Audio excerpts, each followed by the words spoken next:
On reste dans l'univers du son avec notre enquête d'aujourd'hui sur la radio, un média qui résiste un peu mieux que les autres à la crise du marché publicitaire. Pourquoi ? Tout simplement parce qu'il est certainement le dernier média auquel on est confronté avant l'acte d'achat. Mais ce n'est pas la seule explication, comme le raconte David Friesman. En ces temps difficiles où tous les médias font des pieds et des mains pour conserver leurs recettes publicitaires, la radio s'en sort plutôt pas mal avec ses 3 milliards d'euros en 2008. Et si les rapports entre les annonceurs et la radio sont si chaleureux, c'est surtout une question de prix. Une campagne nationale en radio coûte entre 400 et 500 000 euros, alors qu'il faut débourser jusqu'à 1,5 million d'euros en télé.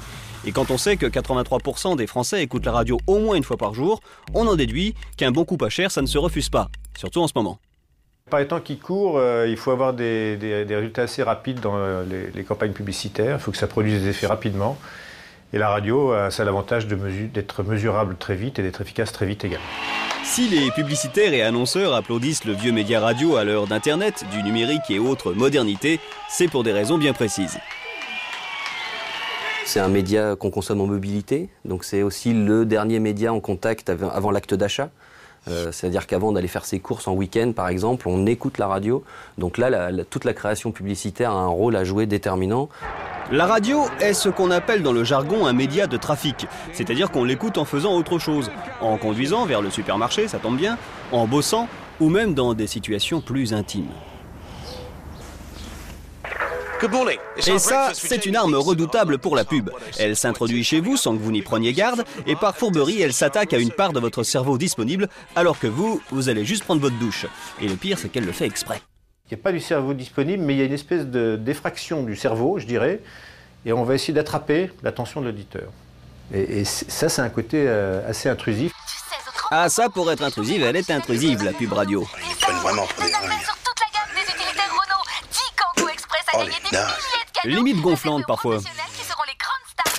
Mais en ce qui concerne les résultats qu'elle obtient, là c'est spectaculaire. Les études montrent que dans l'immense majorité des cas, les annonceurs qui le font voient un bénéfice de plus de 10% de gains sur leur part de marché. Gérard, c'est toi qui as gagné. Ouais. Bien sûr, si vous nous appelez au standard dans les 3 minutes. À tout de suite, Gérard. La météo des plages. Et si la pub des ondes atteint des sommets vertigineux d'efficacité, c'est peut-être dû à l'histoire même de la radio. Il y a souvent des moments. Dans les années 20, on sait fabriquer des récepteurs. Enfin, presque. Mais il n'existe pas de station de radio à écouter, et ça c'est ballot. Certains fabricants de transistors, comme Radiola, vont alors créer leur propre station et retransmettre en direct le sport ou la loterie. Mais ça, c'est pour attirer le chaland. Approchez, venez voir les merveilleux phénomènes, poste de radio, Radiola. Car l'objectif est en fait simple. Si vous voulez écouter la radio qui est gratuite, il faut acheter le poste qui lui est payant. Et tout ça a une certaine logique.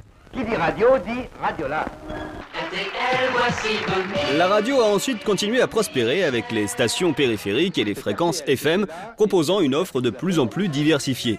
La pub a donc dû suivre elle aussi cette évolution, car aujourd'hui, faire lire par un speaker un texte à l'antenne pour vanter les mérites d'un produit, ça paraîtrait un poil ringard. Bon papa, c'est moi qui commence. Toi tu dis toujours la même chose. Comment L'auditeur d'aujourd'hui connaît la pub, il en est presque un spécialiste. Il lui faut donc des campagnes radio originales, sinon on risque de le perdre. Les pubs radio sont donc devenues de véritables histoires, voire des sagas familiales, comme celle de Leclerc, vous savez, Philippe, Mathilde, et leurs petits problèmes du quotidien. Chérie, elle est où la liste des courses? Sur le frigo. Ah ouais, je la vois. Tu vas chez Leclerc? Bah évidemment, je vais toujours chez Leclerc. Et en plus, en ce moment, il y a 20% de tickets Leclerc sur de nombreux produits. Mais là, t'es tout près de moi quand tu me dis ça. Bon, a priori, ils sont à fond dans le personnage.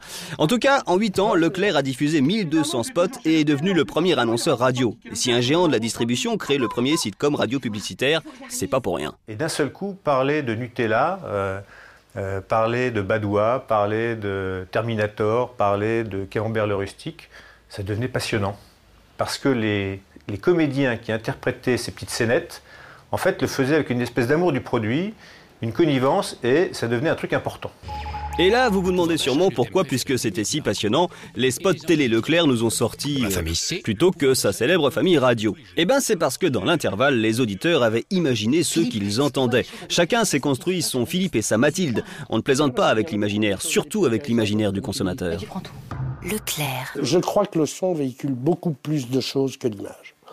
C'est-à-dire le son laisse laisse aller votre imaginaire, que l'image vous l'impose, quoi. C'est-à-dire il n'y a plus rien à imaginer, c'est là. Le son, c'est bien. Il faut aller chercher les gens, c'est un challenge. Non, moi, ça me passionne. Sachant cela, la pub radio a intérêt à ne pas faire de faute et être attentive à ce qu'elle raconte. I've got to be honest with you, George. I think your son has natural ability. He holds the record like Agassi. One day he may be number one. Car un spot radio s'adresse à l'imaginaire de l'auditeur pour le transporter. C'est-à-dire que vous prend dans un état d'esprit, vous change cet état d'esprit, vous emmène ailleurs. Et une fois que c'est fini, un petit manque. Pour créer cet état de manque, la pub radio utilise des signatures sonores. Vous savez, ce qu'on entend au début ou à la fin des spots. Ces signatures sont au son ce que le logo est à l'image. Et le principe est pavlovien. J'entends tel son, donc je pense à telle marque. L'efficacité de ces signatures se mesure avec un indice de reconnaissance. Et il y a plusieurs écoles. Tout d'abord, la signature parlée. Vous n'imaginez pas tout ce que Citroën peut faire pour vous. Uniquement parlée, en radio, elle va arriver à peu près au niveau de l'indice moyen. Par contre, on commence à exploser les standards quand on est dans le parler musical. La vie, la vraie, au chant. Voilà, donc ça, on a une signature parlée sur un fond musical. Et on explose les standards, je vous parlais d'une fois et demie plus reconnue, quand on est dans le cadre des signatures chantées. Efficace et pas cher. C'est la meuf que je préfère, c'est la meuf. Ces points de fixation chantés et pérennes, j'insiste sur le fait qu'ils soient pérennes puisque c'est dans le temps qu'ils vont s'installer dans l'inconscient collectif. Cette pérennité va être un gage de reconnaissance par l'auditeur et qui tout de suite va être immergé dans l'univers de marque. Et comme on n'attrape pas les mouches avec du vinaigre, si vous cherchez une signature sonore pérenne et efficace, nous, on a ça. Mais bon, va falloir négocier avec de la chasse. Vous n'étiez évidemment pas né, mais je peux vous dire que l'apparition du transistor a été une véritable révolution dans la France des années 50. Et la marque qui illustre peut-être le mieux ce tsunami sociologique, c'est Radiola. Radiola, c'est une caricature de la grande réclame de l'après-guerre. Dans la ville, il y a un Radiolala. Radiolo, mon amour de poste. Comme partout, il y a un Radiolala. Mon poste Radiola, il est beau et il est excellent, croyez-moi. Tout là-haut, il y a un Radiolala. Modulation de fréquence. Merveilleux pour la musique classique. Merveilleux pour la musique de danse. Pour les jeunes, il y a toujours un Radiolala. Transistor Radiola. Autoradio parfait pour nos duos. Autocamping pour le week-end. Et nos vacances.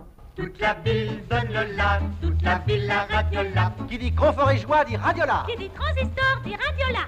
La la la la la la la la la la la la la la la la la la. Qui dit radio dit Radiola. C'est tellement mieux.